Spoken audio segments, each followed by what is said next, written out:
እዛው ከማርታ እንዳትለያት። ይኸውልህ አንድ ነገር ከተፈጠረ ቶሎ ብለህ ለኔ ደውልልኝ። እሺ በቃ አባይ።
እትዬ እንዴት ነሽ?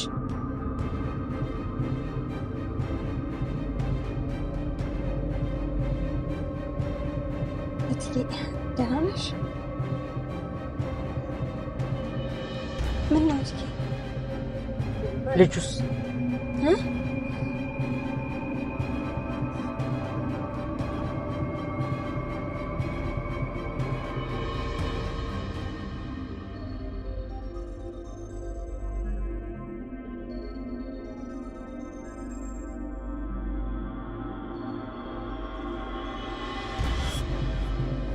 ሰላም እውነቱን ትናገርና የዚህ ሁሉ መከራ መጨረሻውን ያገኝ የምትሉ ቪዲዮውን ላይክ ያደርጋችሁ ብዛታችሁን አሳዩኝ። ሰላም በስተመጨረሻም ከማርታ ጋር ተገናኝተዋል። ማርታ ያኔ ሰነዱን ያየችበትን ወረቀት ደረጀን እውነታውን ለማረጋገጥ ስትል ራሷ ሰላምን ሄጄ ጠይቃታለሁ ብላለች። ሁለቱ ፊት ለፊት በተገናኙበት ጊዜ ያኔ መጀመሪያውኑ ገና እንደገባች ወደ መኪናው ሰላም አንገቷን አቀርቅራ ነበረ። ያ ማለት ማርታ እንግዲህ የጠረጠረችውን ነገር እውነት እርግጠኛ እንድትሆንበት የሚያደርግ ጉዳይ ነበረ። በክፍል 153 የሚፈጠሩትን ትናንሽ ነገሮች ቀንጨብ አድርጌ ነግራችኋለሁ። ደረጀ ከቢሮ ሆኖ ሁሉንም ነገር ተስፋ እንደቆረጠና ማርታ አሁን እውነታውን ለመስማት ጊዜዋ እንደሆነ ለዛው ለናታን ሲነግረው ሰምታችኋል። ናታን ባለቀ ሰዓትም ቢሆን ተስፋ አልቆረጠም። እባክህን የሆነ ነገር አድርግ፣ ሰላም እውነታውን እንዳትናገር ደውልላት እያለ ሲጨቀጭቀው ነበረ። ዳጣም በራሷ መንጉድ የዚህ ሁሉ ማብቂያ መጨረሻው ደርሷል። አሁን ላይ ደረጀን ሊያተርፈውና የዛን ቤተሰብ ሙሉ ለሙሉ እንዳይበተኑ ሊያደርግ የሚችለው ፈጣሪ እጁን ካስገባበት እንጂ እኛ ከዚህ በኋላ አንችልም ብላ ዳጣም ቢሆን ተስፋ ቆርጣለች። ዳጣ ሰላም ጋር ደውላ እባክሽን እውነታውን ለማርታ እንዳትናገሪ፣ ምንም የምታውቂው ነገር የለም፣ ማርታ እውነታውን ካወቀች ደረጀም ቢሆን በህይወት የሚኖር አይሆንም፣ ሙሉ ለሙሉ ቤተሰቡ ይበጠበጣል ስትላት ነበረ። ሰላም የመለሰችው መልስ አሁን ጊዜው ነው፣ ማርታ እውነታውን ለማወቅ ራሷ የምትመጣ ከሆነ እኔም ዝግጁ ነኝ ለጠየቀችኝ ጥያቄ ልመልስላት እያለች ነው። ዳጣና ናታን የመጨረሻ ትልቁ ጭንቀት ውስጥ ገብተዋል። የደረጀ ጉዳይ አሁን ነው የሚያበቃለት። ያኔ ማታ ላይ እኔ አልጋ ላይ እንዳተኛ ይህንን ወሬ እስካጣራና እውነቱን እስካውቅ ድረስ ሰላምም እንዳትለኝ ብለዋለች ደረጀን። ደረጀ ግን ይህን ሁሉ ጥያቄ ሲጠየቅ አንገቱን አቀርቅሮ ዝምታውን ነበር የመለሰው። ማርታ የባሰ ይህንን ነገር እንድትጠረጥር አድርጓታል። እናም ሌላው ደግሞ እውነታ የነበረው የገዛ እህቷ ቪዲዮ ተቀርጻ ነበረ ባዶ ራቁቷን። በዛ ያስፈራሯት ምንም ነገር እንዳትናገር ያደረጓት ደረጀና ናታን እንደሆነችም ጭምር ያኔ ለእህቷ ማርታ ተናግራለች። እህቷ ተናግራ የሄደችበት ጊዜ ከዚህ በኋላ ብታሰርም ከሀገርም እንዳትወጣ አድርገውኛል። ምን ያህል አደገኛ እንደሆኑ አላወቅሽም። እኔ ለአንቺ ስል ስከራከር ከነሱ ጋር ስጋፈጥ፣ እነሱ ግን ከኔ በላይ አውሬዎች ነበሩ። ደረጀም ቢሆን ናታን ለአንቺ እውነታውን እንዳላስረዳ ብዙ ነገር አድርገውኛል። በዛ ላይ የራቁት ቪዲዮ የያዙብኝ ጊዜ ግን አልቻልኩም። አሁን ተስፋ ቆርጫለሁ። የደረጀን ጉዳይ ለአንዴና ለመጨረሻ ጊዜ ለአንቺ ትቼልሽ እሄዳለሁ። ይሄን ሁሉ የለፋውትና ህይወቴ ምስቅልቅሉ የወጣው ለአንቺ እውነታውን ለማስረዳት ስል ብቻ ነው ብላት የመጨረሻውን የዲኤንኤ ውጤት ለማርታ ስትሰጣት ማርታ በጣም ነበር የደነገጠችው። እውነትም እህቴን እያሰቃዩት ነበር ወይ? እንደ እውነትም ቪዲዮ ቀርጸዋታል ባዶ ራቁቷን? ያንን ነገር ግራ ገብቷታል። አሁን የዚህን ሁሉ ምላሽ ልታገኝ የምትችለው ሰላም ጋር ብቻ ነው። እንደተባለውም ከሆነ ሰላም እውነታውን ተናግራ ማርታም እዛ ቦታ ላይ የደረጀን እውነታና ጥፋቱን ካወቀች በኋላ ምን ታረግ ይሆን? ከዛም በኋላ ያላት እውነተኛ ነገር ቢኖር ሙሉ ለሙሉ እቅዳቸውንና የወደፊት ትዳራቸውን መበተን። ማርታ በዚህ ባትስማማም ልጆቿን ሰብስባ ብቻዋን ነው መሆን የምትፈልገው። ደረጀንም ቢሆን ከዛ ቦታ ላይ ሄድልኝ ማለቱ አይቀርም። አስቡት፣ ገና ለትንሹ ልጅ ይሄ ነገር የታወቀ ዳጣም የደረጀ ልጅ እንደሆነች ማርታ ከሰማች ሌላው ነገር ጉዱ ያበቃል ማለት ነው። አብዛኞቻችሁ ተመልካቾች ለደረጀ እየደገፋችሁ ቢሆንም ግን ሰላምም እንዳትናገር እያላችሁ ነበረ። ለምን? አሁን እኮ እየደገፋችሁ ያላችሁት ሁላችሁም ቢሆን እዚህ ጋር አንድ ሰው ከሚስቱ ውጪ ለስለተኛ ሰው ነው።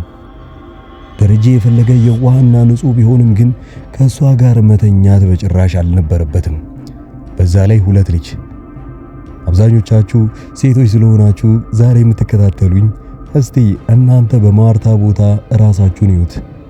የገዛ ባላችሁና በጣም የምትወዱት የምታከብሩት ለስንት ጊዜ ዓመታት አብራችሁ የኖራችሁት በዛ ላይ እናንተ መውለድ እንደማትችሉ እያሰበ እስካሁን ድረስ አብሮኝ ያለ ብላችሁ የምታስቡት ባላችሁ ትላልቅ ግድንግድ ልጆች ይዞ መጥቶ እነዚህ የኔ ልጆች ናቸው ከሌላ የወደድኳቸው ቢልና ቢነግራችሁ ወይም እሱ ሳይነግራችሁ እናንተ ከሌላ ሰው ብትሰሙ ኖሮ ምን ነበረ መልሳችሁ? እውነት ይቅርታ አድርጋችሁለት አብራችሁ ትኖሩ ያላችሁ ወይ? ስለዚህ በዛም አለ በዚህ ደረጀ ከሌላ ሴት ስለወለደ ብቻ ጥፋተኛ ነው። ማርታ ደግሞ ለዚህ ነገር እውነታውን ማወቅ አለባት። ያኔ የሚሰማትንም ስሜት ምንም ነገር ይፈጠር ምንም ይሁን ምንም ትወስን፣ ሁላችሁም ቢሆን ከማርታ ጎን ነው መቆም ያለባችሁ። ደረጀ ያን ያህል እንኳን ጠንካራ ባይሆንም ግን ናታንም ቢሆን ዳጣ እያገዙት ያሉት ለደረጀ ነው። ለምን? ከሁለት ቦታ ስለወለደ። ይሄ በጣም የተሳሳተ መረጃ ነው። ደረጀ ለነሱ ጥሩ ነገር አይደለም። እስካሁን ላደረገው ነገር ጸጽቶበት ቢሆን ኖሮ ሁለተኛ ልጁን ራሷ ከሰላም አይወልድም ነበረ። አዎ አብዛኞቻችሁ ሰላም አታላው እንጂ እሱ እኮ መውለድ ፈልጎ አልነበረም አብሯት የተኛው የሚያስብል ነገር የለም። ስለጠጣ ስለተቀየረ በሰዓቱ ጥሩ ሰው ስላልነበረ እንደዛ አይነት ነገር አይሰራም። አንድ ሰው ሁለቴ ተመሳሳይ ጥፋት ካጠፋ የመጀመሪያው አልጸጸተውም ማለት ነው።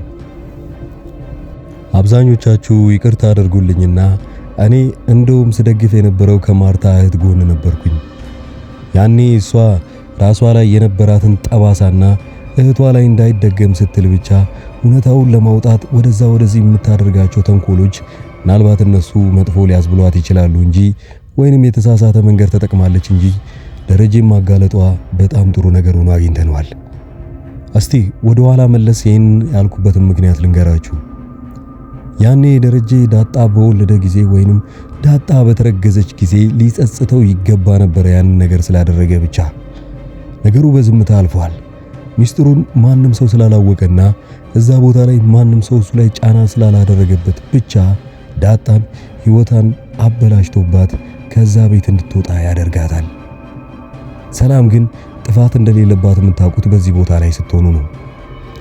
ሰላም ልክ እንደወለደች ልጇ እንደጠፋችባትና ወይንም ደግሞ ደረጀ ሳያስገድድ ከዛ ቤት እንዳስወጣት ስታውቅ ያኔ የልጅ ጥማቷ ድጋሚ ይነሳባታል። ስለ ዳጣ ተስፋ ባቆርጥም ግን አንድ ቀን መልሼ ያገኛታለሁ ስትል እዛ ቤት ውስጥ ስራ መስራቷን ትቀጥላለች። ለብዙ ዘመናት ይሆናታል። ምናልባት ልጇ ትንሽ እያደገች መታ ቢሆን ኖሮና እዛው ቤት ውስጥ የብዙ ጊዜ የመቀመጥ እድልም አይኖራትም። ሁለተኛውም ቢሆን ያኔ አይፈጠርም ነበረ። ስለዚህ ሰላም ያደረገችው ነገር ምንም አይነት ስህተት የለውም። ደረጀ ግን ያኔ ገና ከልጅነቷ ጀምሮ ሰላም ስር ዳጣን ቀምቶ ከዛ ቦታ ላይ እንድትጠፋ ካደረጋት በኋላ ለራሱ ክብር ሲጨነቅ ስለነበረ ነው። ዳጣ ከጊዜ በኋላ ተመልሳ ወደሱ ትመጣለች፣ ወደ ደረጀ። ልጁን ግን መግፋት አልፈለገም። ያኔ የዋህነት ብቻ ስላለበት ልጁን አብሮ ለማሳደግ ይወስናል እዛው ቤት ውስጥ። እየቆየ ሲሄድ ሰላም ዳጣ ልጇ እንደሆነች ማወቅ ትጀምራለች።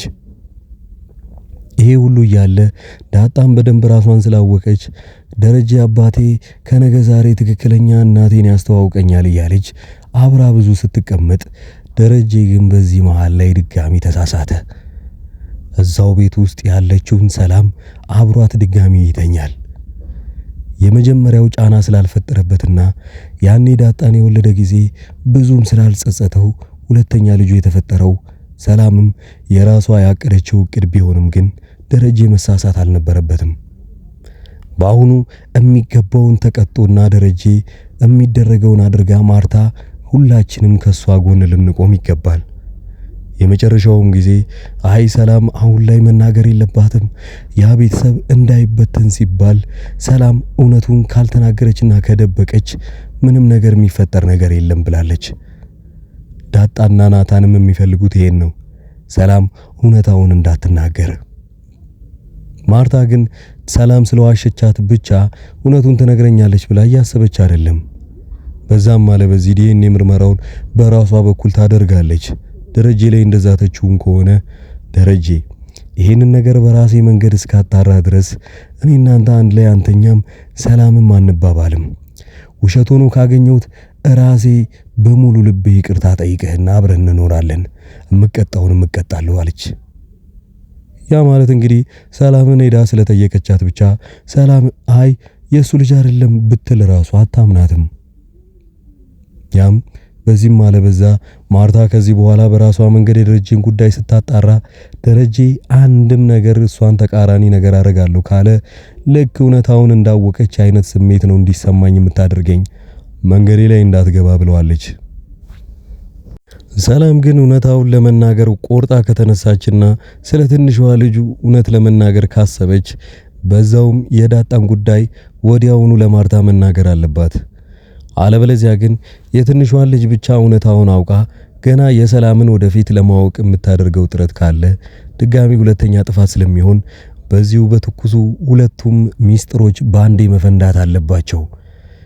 ይቅርታ ለደረጀ ከተደረገለትም አንድ ላይ ሲደረግለት ለሱ ቀለል ስለሚለው ለመጀመሪያው ጥፋቱ ይቅርታ ከተደረገለት በኋላ ድጋሚ ብዙ ቆይተው አሁንም ዳጣ የሱ ልጅ እንደሆነ ከሰማች ምናልባት ከዛም ካሰበችውም በላይ ደረጀ ባለጌ ነው ብላ ስለምታስብ ለሁለተኛ ጊዜ በሌላ ቀን ይቅርታ መቼም ልታደርግለት አትችልም። አንድ ላይ ካወቀችም ማወቅ አለባት። ያኔ ሁሉም ሰዎች ተረባርበው ለዳጣም ለናታንም ሁሉም አቢጊያልም ቢሆን ዊሃ እንዳለ ማርታን መለመን አለባቸው። ለደረጀ ይቅርታ አድርገውለትና ሁለተኛ እድል ተሰጥቶት አንድ ላይ እንዲኖሩ። ከዛም በኋላ ማርታ እሺቷ ተመርጦና እዛ ቤት ውስጥ ድጋሚ አንድ ላይ ተሰብስበው የመኖር እድላቸው በጣም ቀላል ነው የሚሆነው። ማርታ ለደረጀ ሳይሆን ለልጆቿ ለዊሃና ለአቢጊያል ስትል አንድ ላይ ይቅርታውን ተቀብላ ከደረጀ ጋር አንድ ላይ መኖር አለባት። ካልሆነ ግን ሰላም እውነታውን ደብቃው አይ ልጁ የደረጀ አይደለም ብላ ያንን ሸፋፍና የምታልፍ ከሆነ ማርታ ግን አርፋ የምትቀመጥ አይሆንም። ለምን እንደዛ እንዳልኳችሁ ታውቃላችሁ። ምክንያቱም የሆነውም እንግዲህ ያንን ከደበቋት በኋላ ማርታ ደረጀን ይቅርታ መጠየቅ አለባት ማለት ነው። ለምሳሌ ላጣራው ስለሞከርኩት ነገር በጣም ይቅርታ፣ አንተ እውነት አለ፣ ምንም አላታለልከኝም፣ ለሱ ይቅርታ ጠይቃለሁ፣ የምቀጣኝም ነገር ካለ ቅጣኝ ብላ ማርታ ደረጀን ስትጠይቀው ደረጀ ምን ያህል ልቡ እንደሚሰበር አስቡት። እሱ ላጠፋውና እሱ ላደረገው ተንኮሎቹ ወይንም እሱ ላደረገው ጥፋት ማርታ መልሳ እሱን ይቅርታ ስትጠይቀው ደረጀ ያስችሎት ዝም ይል ይሆን?